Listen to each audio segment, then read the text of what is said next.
رضاعت رسول صلی اللہ علیہ وآلہ وسلم۔ عربوں کے لیے زبان کی فصاحت و بلاغت انسانی قدروں میں سے ایک اہم قدر ہے۔ یہی وجہ ہے کہ انہوں نے غیر عرب لوگوں کے لیے عجمی کا لفظ رکھا ہے، جس کے معنی ہیں گونگے۔ عرب معاشرے میں شاعر اور قصہ گو کی بڑی قدر و منزلت تھی۔ شاعری اور قصہ گوئی میں سارا کمال اچھے لفظوں کے استعمال کا تھا۔ مکہ اپنے عہد کا مرکزی مقام تھا، اس لیے مکے کی زبان عرب معاشرے کی بہترین زبان سمجھی جاتی تھی۔ مکے والوں کو اس حقیقت کا ادراک تھا۔ وہ اپنی لسانی شیرینی اور برتری کو ہر حالت میں قائم رکھنا چاہتے تھے۔ ہر کاروباری اور تجارتی راستے میں مکہ ایک اہم پڑاؤ تھا۔ سالانہ حج کے علاوہ سال کے باقی دنوں میں بھی کعبہ کا طواف اور عمرہ رائج تھا۔ پورے عرب سے لوگوں کا ادھر آنا جانا تھا۔ جہاں لوگوں کا اکٹھ ہو وہ جگہ خود بخود ایک تجارتی منڈی کی صورت اختیار کر لیتی۔ تجارتی مرکز میں لا محالہ گفتگو زیادہ ہوتی۔ سارے عرب سے آئے لوگ اپنے اپنے لہجوں کو مکہ کے ٹکسالی لہجے سے تول تول کے درست کیا کرتے تھے۔ وہیں پورے عرب کے بہترین شاعر آ کر اپنی شاعری کی داد حاصل کرتے تھے۔ ہر سال پورے عرب کے شاعروں میں سے 10 شعراء کا بہترین کلام چن کے کعبہ کے دروازے پہ معلق کر دیا جاتا تھا۔ اپنے وقت کے لحاظ سے وہ سال بھر کی منتخب شاعری کی کتاب ہوتا تھا۔ لوگوں میں بات کرنے کا ڈھنگ اور سلیقہ بہت معنی رکھتا تھا۔ والدین اپنے ہر نو مولود کو بہترین اور خالص زبان سکھانے کو بہت اہمیت دیتے تھے۔ مکہ کو ایک شہری بستی بنے زیادہ عرصہ نہ ہوا تھا۔ قریش کے جد امجد قصہ نے چند نسلیں پہلے عرب کے رہگزاروں میں قریشی خانہ بدوش قبائل کو اکٹھا کر کے مکہ میں آباد کیا تھا۔ ہر نئی نسل اپنی پرانی نسل سے ریگستانوں میں گزری خانہ بدوش زندگی کے دلچسپ واقعات سننے میں زیادہ مزہ لیتی تھی۔ انہیں اس حقیقت کا احساس تھا کہ بچہ بولنے سے بہت پہلے سننے اور دیکھنے کی حس سے بولے جانے والے سارے لفظ سیکھتا ہے۔ شہری اور قصباتی ماحول میں تھوڑی سی جگہ پہ زیادہ لوگ مل کے رہنے لگتے ہیں۔ اس وقت مکہ بھی ایسا ہی تھا۔ جہاں زیادہ لوگ ہوں، زیادہ سواریاں ہوں، آمد و رفت زیادہ ہو، وہاں گرد و غبار زیادہ اٹھتا ہے۔ وہ غبار بستی کے اوپر ایک مصنوعی بادل سا بن کے ٹھہرا رہتا ہے۔ رات کو اس غبار کی وجہ سے آسمان کے تارے صحیح نظر نہیں آتے۔ چاندنی بھی جیسے راہ میں چرائی جاتی۔ بادل آئیں تو ان کا اصل رنگ شہری بستی میں نظر نہیں آتا۔ بادل برسیں تو برستی بوندوں کی آواز کا حسن کانوں تک نہیں پہنچتا۔ پرندوں کی چہچہاہٹ، ہوا کی سرسراہٹ، پتوں کا ہلنا، پانی کا چلنا، جانداروں کی بولیاں، روشنی اور اندھیرے کی صبح و شام لمحوں میں سرگوشیاں، سب شہر سے دور کھلے بیابانوں میں سنائی دیتی۔ نیا پیدا ہوا بچہ کئی مہینے یہ سب کچھ سنتا اور دیکھتا رہتا ہے تو ایک دن وہ قدرت کی حسین زبان کہنا بھی سیکھ جاتا ہے۔ صحرا اور بیابان کے لوگوں کی بولی قدرت کے رنگ میں رنگی ہوتی تھی۔ وہ جھوٹی اور منافقت کی زبان نہ بولتے تھے۔ جب گرمیوں کی گرم ہوا چلتی تو وہ اسے تکتے۔ جب وہ ریتلے ٹیلوں کو سہما کے سرکاتی پھرتی، وہ اس ہوا کے گرم تھپیڑے سہتے۔ اس سے بچنے کی کوشش میں خیموں کا رخ بدلتے اور اس سے بات کرتے۔ وہ چلتی پھرتی پروا صحرا نشینوں کے گھر کا فرد بن جاتی۔ گرم ٹھنڈی گداز ہوا کی لہروں میں وہ اپنے خیموں سے نکل کے جشن کا سماں پیدا کر لیتے۔ وہ پرندوں کی طرح اس ہوا میں اپنے بازو کھولے تیرتے ریتلے ٹیلوں پہ خوشی سے جھومتے پھرتے۔ سہانے موسم کی آمد پہ وہ دل و جان سے شکر کا اظہار کرتے۔ بارش کا صحرا نشینوں کو ہمیشہ انتظار ہوتا۔ بادل کا آنا، اکٹھے ہونا، رنگ بدلنا، ان میں بجلیوں کا کڑکنا، پھر بوندا باندی ہونا اور بارش کی بوندوں کا ریت پہ گرنا، پہلے پہل کی بوندوں کا ریت میں جذب ہونا، موسلا دھار بارش میں پانی کا اکٹھے ہو کے ریت پہ ندیاں بنا کے بہنا، یہ سب سننے، دیکھنے اور چھونے کی حصوں کے لیے بہترین انعام ہوتے ہیں۔ رہ گزاروں کی وسعت میں صبح کا منظر بہت لطیف اور سہانا ہوتا ہے۔ شام سمے افق کی لالی عجیب کہانیاں کہنے لگتی۔ دھیرے دھیرے جب دن کے اجالے کو رات کی تاریکی حلق کھول کے چبانے لگتی تو صحرا کے آسمان پہ ہیرے کی کنیوں جیسے تارے جھلملاتے ہوئے آنکھ کھولنے لگتے۔ اتنے تارے گرد و غبار اور دھوئیں کے لحاف میں لپٹے شہر کے آسمان پہ کبھی نظر نہ آتے۔ ان تاروں کی رہ گزار کے خانہ بدوش کے لیے جو اہمیت تھی اس کا اندازہ کوئی نہیں کر سکتا۔ وہ ستارے ان کو راہ دکھانے والی آنکھیں تھیں۔ گرم رہ گزاروں میں دور کے سفر عموماً رات کو ہوتے، جب موسم خوشگوار ہوتا، دھوپ کی تپش نہ ہوتی۔ اس وقت وہ ان ستاروں سے راہ دیکھتے ہوئے سفر کرتے۔ اونٹوں کے قافلے میں اونٹوں کے پیروں میں گھنگرو بندھے ہوتے۔ اونٹ پہ سوار مسافر اونٹ کے پیروں کی پازیبوں کی تال پہ کسی حسین دھن پہ کوئی نغمہ گنگنائے جاتا۔ سفر کٹتا جاتا۔ شہر میں ادھر ادھر سے آئے ان گنت لوگوں کی وجہ سے نئی نئی بیماریاں بھی ادھر آ جاتی۔ جراثیم اور وائرس کہنے کو بہت بعد میں دریافت ہوئے، مگر مکہ کے لوگوں کو اس حقیقت کا احساس تھا۔ وہ اس حقیقت سے بھی آشنا تھے کہ شیرخوار بچوں میں قوت مدافعت بڑوں کی نسبت کم ہوتی۔ چھوٹے بچوں کو متعدی بیماریوں سے بچانے کے لیے ان کا تجربہ انہیں بتاتا تھا کہ بچے کو زندگی کے پہلے چند سال ایسی پراگندہ فضا سے دور پاکیزہ صاف ماحول میں پالا جائے۔ عرب کے قبائلی خاندانی نظام میں ہر قبیلے اور خاندان کی مجبوری اور ضرورت تھی کہ وہ اپنے لوگوں کا دوسرے قبیلے کے لوگوں سے قریبی تعلق قائم کرے۔ یہ قائم کیا ہوا تعلق ہر قبیلے، خاندان اور فرد کے لیے اس نظام میں ایک اضافی تحفظ کا احساس دیتا۔ قبائل یا افراد کی آپسی چپکلش یا لڑائی کی صورت میں ایسا تعلق بہت کام آتا۔ وہ خون کے رشتے کے بعد جس رشتے کو اہمیت دیتے وہ دودھ کا رشتہ ہوتا تھا۔ اس رشتے کی عزت اور توقیر نسل کے رشتوں جیسی ہوتی تھی۔ عرب کے وہ لوگ اس قدیم عہد میں بھی اس حقیقت کو جانتے تھے کہ نومولود بچے میں اعلیٰ اقدار پیدا کرنے میں اس کے والدین کی طرف سے ملی منفرد خصوصیات کے علاوہ بہت سی قدریں شیرخواری کے زمانے میں بچے کو ملے دودھ کے توسط سے ملتی ہیں۔ ان سب حقائق کو جانتے ہوئے اس زمانے میں مکہ میں پیدا ہونے والے ہر بچے اور بچی کے والدین پیدائش سے چند ہفتوں بعد اپنے بچے کو صحرا سے آئی دودھ پلانے والی آیاؤں کے حوالے کر دیتے تھے۔ عموماً صحرا نشیں عورتیں 2 یا 3 سال تک لیے ہوئے بچے کو دودھ پلاتی تھیں۔ اگرچہ کوئی طے شدہ معاوضہ یا اجرت نہیں ہوتی تھی، لیکن خانہ بدوش قبائل کی عورتیں شہر سے جس بچے کو گود لیتی تھیں انہیں آخر میں بچے کے والد سے اس کی حیثیت کے مطابق انعام کی صورت میں معقول رقم کے ساتھ بھیڑ، بکریاں یا اونٹ مل جاتے تھے۔ اس انعام کے علاوہ 2 گھر والوں میں ایک دائمی تعلق بھی استوار ہو جاتا تھا جو دونوں طرف کے متعلقہ بچوں کو ساری زندگی کام آتا۔ دودھ کے رشتے میں بندھ کے بڑے ہو کر وہ ایک دوسرے کے لیے تقویت کا باعث بنتے۔ صحرائی دودھ پلانے والی عورتیں عموماً چند مہینوں بعد اکٹھی ہو کر مکہ کا رخ کرتی۔ مکہ کے بچے والے آیاؤں میں سے بہتر آیا کا انتخاب کرتے۔ ان کے ذہن میں یہ ہوتا کہ وہ اپنا بچہ جس آیا کے حوالے کر رہے ہیں اس کی اپنی صحت کیسی ہے، جسمانی صحت کے علاوہ معاشی حالت۔ ظاہر ہے ہر ماں اپنے بچے کو کسی دوسری عورت کے حوالے کرتے ہوئے اس کے سراپا، اس کے کپڑے، اس کی سواری، اس کا رکھ رکھاؤ سب پہ نظر رکھ کے فیصلہ کرتی۔ ہر ماں یہ سوچتی کہ وہ جس عورت کو بچہ حوالے کر رہی ہے وہ بیمار تو نہیں کہ میرا بچہ بیمار کر دے، زیادہ غریب تو نہیں کہ میرا بچہ بھوکا مار دے۔ آیاؤں کو بھی انتخاب کا حق تھا۔ وہ بچہ گود لینے سے پہلے یہ دیکھتی کہ بچے کے باپ کی مالی حیثیت کیا ہے۔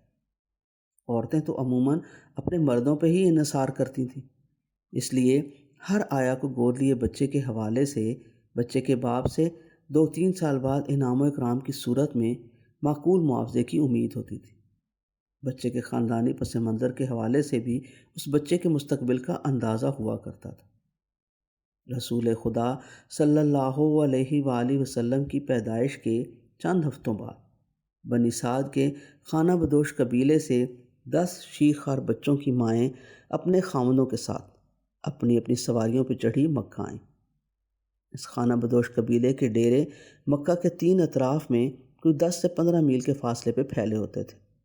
وہ اپنے ڈیرے موسم کے لحاظ سے بدلتے رہتے۔ گرمیوں میں وہ پہاڑی بستی طائف کی طرف سے رکھ جاتے، جہاں بنی سعد کا ایک نسبتاً مستقل ٹھکانہ بھی تھا۔ جس پہاڑی گاؤں میں بنی سعد کی بی بی حلیمہ کا گھر تھا، وازن کے علاقے میں اس گاؤں کا نام شوتہ تھا۔ اس گھر کے صحن میں ایک کنواں تھا۔ سردیوں میں پورا قبیلہ طائف کے پاس اپنے گاؤں سے نکل کے مکے کے جنوب سے مغرب کی طرف سے رکھتا رہتا۔ جن دنوں اپریل کے آخری دنوں میں بی بی حلیمہ اپنے خاوند حارث بن عبدالعزیٰ کے ساتھ اپنی 9 دوسری ہمجولیوں کے ہم رکاب مکہ آئیں، ان دنوں ان کے خیمے مکہ سے جدہ کی طرف 22 کلومیٹر دور یثرب جاتے راستے کے پاس حدیبیہ کے قریب استادہ تھے۔ آج کل اس جگہ کا نام شمیسی۔ دودھ پلانے والی 10 آیائیں مکہ پہنچ گئیں۔ جن جن گھروں میں بچے پیدا ہوئے تھے، باری باری ہر آیا ان گھروں میں گئی۔ سیدہ آمنہ رضی اللہ تعالیٰ عنہ کے گھر میں ایک ایک کر کے ساری آیائیں آئیں۔ سب نے دیکھا بچہ صحت مند ہے، خاندان جاؤ حشم والے، مگر بچہ یتیم ہے۔ ہر آیا دودھ پلانے کی مدت ختم کر کے بچے کے باپ سے انعام کی توقع رکھا کرتی تھی۔ جس یتیم کا باپ مر چکا ہو، وہاں وہ کس سے توقع کرتے؟ ایک دادا تھے عبد المطلب، مگر دادا کا اپنا بھی انہی دنوں بچہ پیدا ہوا تھا جس کا نام تھا حمزہ۔ حمزہ کو انہی آیاؤں میں سے ایک آیا مل گئی۔ ایک یتیم بچہ کسی آیا نے گود نہ لیا۔ وہ یتیم بچہ رسول خدا صلی اللہ علیہ وآلہ وسلم تھا۔ ایک آیا بھی اتنی غریب اور مسکین تھی کہ کسی نے اپنا بچہ اسے پیش نہ کیا۔ وہ آیا بی بی حلیمہ تھی۔ شام ہوگی، شہر سے باہر اپنے بنائے عارضی پڑاؤ کی طرف ساری آیائیں چلنے لگی۔ بی بی حلیمہ اپنے خاوند حارث بن عبدالعزیٰ کے پاس جا کے چپکے سے بولیں، ابو شیمہ، مجھے بغیر کسی بچے کو گود لیے پڑاؤں میں جا کے اپنے قبیلے کی دوسری آیاؤں سے آنکھ ملانے میں شرم آتی۔ شہر میں سارے بچے کسی نہ کسی نے لے لیے۔ ایک یتیم بچہ جسے میں بھی منع کر آئی تھی، اسے کسی نے نہیں لیا۔ تم کہو تو میں اسے لے آؤں۔ ابو شیمہ حارث بن عبدالعزیٰ بولے، لے آؤ۔ بی بی حلیمہ نے سیدہ آمنہ کے دروازے پہ دوسری بار دستک دی، بولیں، میں بچے کو لینے آئی۔ سیدہ آمنہ نے اپنا لال بی بی حلیمہ کی جھولی میں ڈال دی۔ بی بی حلیمہ کا جو شیرخوار بچہ تھا اس کا نام عبداللہ تھا۔ وہ بچہ بھی کمزور پتلا سا تھا۔ بی بی حلیمہ خود غربت اور قسم پرسی کے باعث نڈھال اور کمزور جسم کی تھی۔ ان کا خاوند حارث بھی بیمار نہ ہوتے ہوئے بھی بیمار اور لاچار دکھائی دیتا تھا۔ بی بی حلیمہ جس گدی پہ سوار ہو کے آئی تھیں وہ ہڈیوں کا پنجر تھی، چلتی تو اس کے گھٹنے آپس میں رگڑ کھاتے۔ بار بار اس کے قبیلے کی عورتیں اپنی سواری کو روک کے بی بی حلیمہ کا انتظار کرتی اور عجیب تمسخر سے بی بی اور اس کی کمزور گدھی کو تکتی۔ بی بی کے شوہر حارث کی اونٹنی بھی بوڑھی تھی۔ مفلسی عجیب شے ہے، انسان اور جانور دونوں کا غربت میں مبتلا ہو کے دودھ سوکھ جاتا ہے۔ بی بی حلیمہ سیدہ آمنہ کے یتیم کو لے کر آتی ہوئی یہ سوچتی آئیں، اس یتیم کو کیسے دودھ پلاؤں گی؟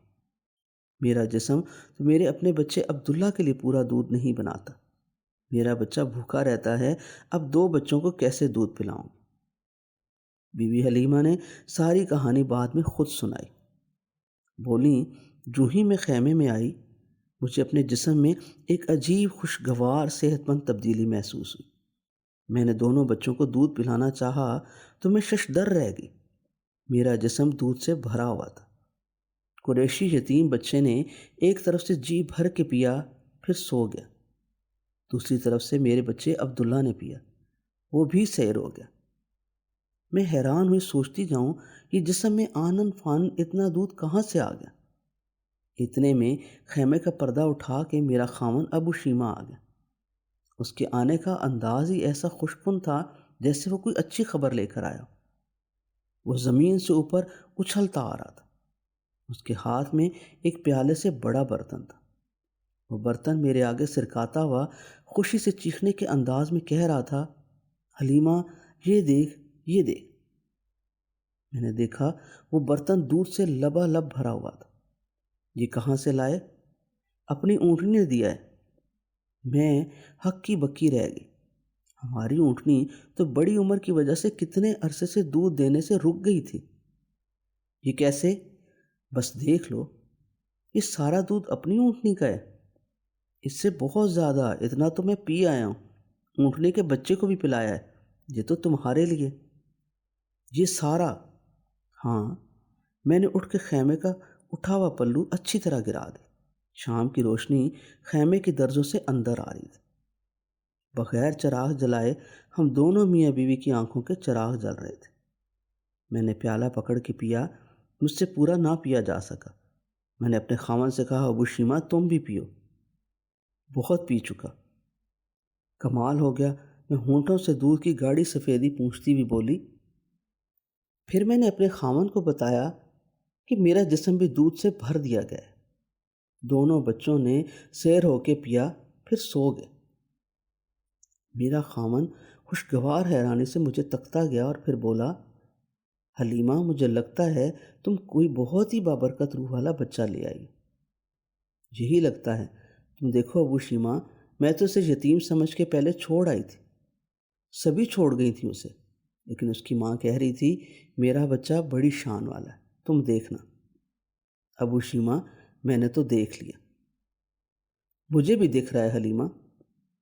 بی بی حلیمہ کہتی ہیں رات وہ لوگ بہت سکون سے سوئے، بڑی گہری اچھی اور لمبی نیند آئی۔ صبح سب قبیلے کی عورتیں اپنی اپنی سواریوں پہ اپنی منزل کی طرف چل پڑی۔ میری سواری کمزور سی سفیدی مائل گدھی جو پورے قافلے سے پیچھے رہ جاتی تھی، وہ ایسے بھاگنے لگی کہ مجھے سمجھ نہ آئے کہ یہ وہی گدھی ہے۔ ذرا سی دیر میں میری گدھی سارے قافلے کی عورتوں کی سواریوں سے آگے نکل گئی۔ میں جس عورت کی سواری سے آگے کو نکلتی، وہ گردن موڑ کے مجھے کہتی، اے دختر ابی ذؤیب، یہ تیری وہی گدھی ہے یا کوئی اور؟ میں کہتی وہی ہے۔ جب میں آگے نکل جاتی تو مجھے پیچھے سے اپنی ہم جولیوں کی آوازیں آتی، حلیمہ ذرا اپنی گدھی روک، ہمیں برابر آنے دے۔ برابر آ کر وہ مسلسل بڑبڑاتی جاتی، سمجھ میں نہیں آتا تیری گدھی میں کہاں سے اتنی جان آ گئی، اس سے تو آتے ہوئے چلا بھی نہ جاتا تھا، اب تو کیسی سرپٹ ہوگی، حد ہوگی۔ جس وقت کا ہم نے اپنی بستی میں پہنچنے کا اندازہ لگایا تھا، اس سے پہلے ہم وہاں پہنچ گئے۔ بنو سعد کا سارا علاقہ ان دنوں قحط زدہ تھا۔ مدت سے ادھر بارش نہ ہوئی تھی، ہریالی بہت کم تھی۔ پہلے ہی معمول تھا کہ بکریاں صبح سے شام تک ہریالی کی تلاش میں ماری ماری پھرتیں اور بھوکی آتیں۔ اب جو بکریاں صبح جاتیں تو شام کو پیٹ بھر کے پلٹتیں۔ ان کے تھن دودھ سے بھرے ہوتے، ہمارے خیمے کے سارے برتن دودھ سے بھر جاتے۔ ہماری بستی میں خبر پھیل گئی۔ لوگ اپنی بکریوں کے چرواہوں کو کہنے لگے، جدھر دختر ابی ذؤیب کی بکریاں چرتی ہیں وہیں لے جا کر چروایا کرو۔ وہ اپنی بکریاں ہماری بکریوں کے ساتھ ساتھ رکھتے، مگر پھر بھی ان کی بکریاں خالی پیٹ پلٹتی، ان کے تھنوں میں دودھ بھی کم آتا۔ ہماری بکریوں کے پیٹ بھرے ہوتے اور تھن دودھ سے لبریز۔ اچھا وقت تیزی سے گزرتا ہے۔ 2 سال کا عرصہ پلک جھپکنے میں گزر گیا۔ مکہ سے لایا ہوا یتیم قریشی بچہ عام بچوں کی نسبت بہت توانا اور صحت مند تھا۔ ہمارا شیرخوار عبداللہ بھی مضبوط ہو گیا تھا۔ ہماری بڑی بیٹی شیمہ جو اس وقت 6 سال کی تھی جب ہم نے یتیم بچے کو گود لیا تھا، اب وہ 8 سال کی ہو گئی تھی۔ ان 2 سالوں میں وہ بھی آسودگی سے بڑی ہوئی۔ یتیم قریشی بچے کو ماں کے پاس مکہ پہنچانے کا وقت آ گیا۔ دل ہی دل میں ہم دونوں میاں بیوی یہ تہیا کیے ہوئے تھے کہ بچے کو اس کی والدہ سے ملوا کے پھر اپنے پاس لے آنا۔ ہمیں احساس ہو گیا تھا کہ یہ بچہ بہت بابرکت ہے۔ اس کی برکت سے جو خیر و نعمت ہمارے گھر پہ ہوئی تھی، ہم اس سے اچھی طرح آگاہ تھے۔ اس لیے ہم اسے اپنے پاس رکھنے کے لیے بہت حریص تھے۔ مکہ گئے، یتیم قریشی کی والدہ اپنے بچے کو گود میں لے کر خوشی سے روتی رہی۔ وہ بار بار اسے چومتی، اس سے کھیلتی۔ اس نے ہمارے اندازے سے زیادہ توقیر کی، مگر ہم وہاں سے رخصت ہونے کی بات ہی نہ کریں۔ کئی بار ہمیں اندازہ ہوا جیسے یتیم قریشی بچے کی والدہ انعام و اکرام دے کر شکریہ کے ساتھ ہمیں رخصت ہونے کا اشارہ کر رہی، مگر میں مسلسل یتیم قریشی بچے کی والدہ کی منتیں کرتی رہی کہ بچے کو کچھ دیر اور ہمارے پاس رہنے دیں۔ وہ کہے نہ، میں خود ترسی ہوں اپنے بچے کے لیے۔ میں کہوں ادھر بچہ محفوظ نہیں، وہ پوچھے کیوں؟ میں کہوں دیکھیں مکہ میں وبا پھیلی ہوئی ہے، صاف ہوا میں بچہ پلا ہے، یہاں رہ کے بیمار نہ ہو جائے۔ کچھ دیر اور، آپ ہی کا بچہ ہے، آپ ہی کے پاس اس نے رہنا ہے، ابھی سال بھر اور ہمارے پاس رہنے دیں۔ ہم میاں بیوی نے بہت منت سماجت کی۔ آخر سیدہ آمنہ رضی اللہ تعالیٰ عنہ ماں تھی، بچے کو بیماری کے ڈر سے بچانے کے لیے ہماری بات مان لی۔ ایک آدھ دن بچے سمیت اس کی ماں کے پاس مکہ رہنے کے بعد ہم بچے کو لے کر خوشی خوشی پھر اپنے قبیلے میں آ گئے۔